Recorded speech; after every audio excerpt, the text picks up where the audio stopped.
Senator I think Alex. Padilla? Yes, sir. You're up. Number. Thank you, Mr. Chair. Colleagues, I call up Padilla Amendment number 1. This amendment would create a new deficit-neutral reserve fund relating to prohibiting the detention and deportation of individuals who are not a threat to public safety, including dreamers who have not been convicted of a felony. Congressional Republicans and President Trump have previously expressed support for protecting dreamers from deportation.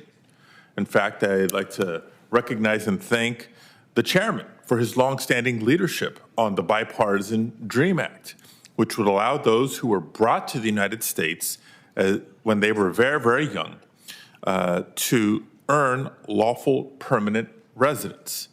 Again, as long as they are not convicted of a felony or a threat to public safety.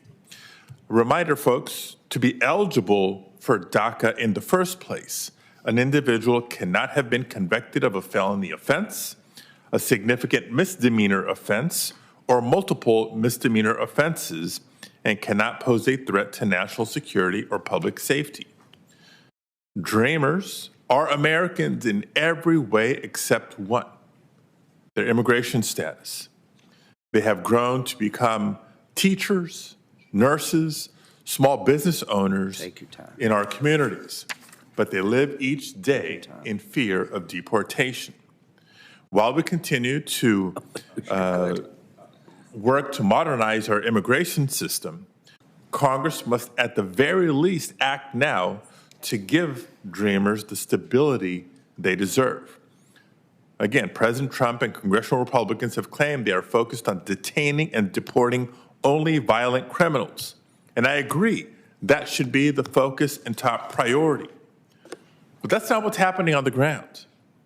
Instead, the administration is going after people who pose no threat to public safety and is even stripping legal status from immigrants who came following the rules, like we saw with the president's recent revocation of temporary protected status for Venezuelans.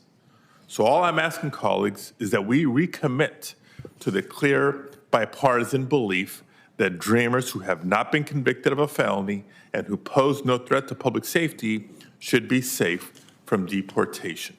I urge all my colleagues who have long advocated for this to also support this amendment. Thank you. I appreciate your passion on the topic. I've tried to work with my Democratic colleagues to find a way forward on immigration. The Lake and Riley Act, we had very similar amendments there. What we're trying to do, at least what I'm trying to do, is salvage one day finding a solution to immigration after 4 years of complete disaster. I was told by everybody on the right, if you ever do immigration and they get in charge, they won't enforce the border no matter how you write it.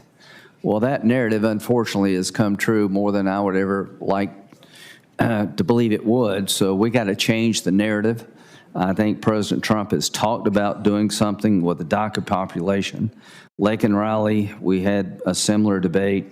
And to my colleagues on this side, I think now is the time to focus on getting criminals and people who have come here illegally out, bring some order to chaos, and in my view, the whole immigration debate has been put back by years because of what we had for the last 4 years, and it does in many ways break my heart, but we are where we are, so I would respectfully oppose this.